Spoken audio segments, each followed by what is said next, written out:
পুলি পিঠা খেতে আমরা সবাই ভালোবাসি।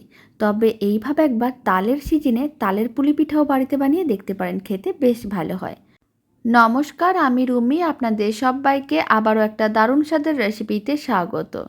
প্রথমে একটা কড়াইকে গ্যাসের ওভেনের উপরে বসিয়ে দিয়েছিলাম, 1 কাপ জল দিয়ে দিলাম, অল্প একটু লবণ আর দিয়ে দিলাম চিনি, সাদা তেল, সমস্ত কিছু খুব ভালো করে মিশিয়ে নিতে হবে। তারপরে দিয়ে দিলাম 1/2 কাপের মতন তালের পাল্প, খুব ভালো করে লো ফ্লেমে মিশিয়ে নিয়েছিলাম। এখন দিয়ে দিলাম 1 কাপ সুজি। তারপর সমস্ত কিছু একসঙ্গে ভালো করে মিশিয়ে এরকম একটা ডো রেডি করতে হবে।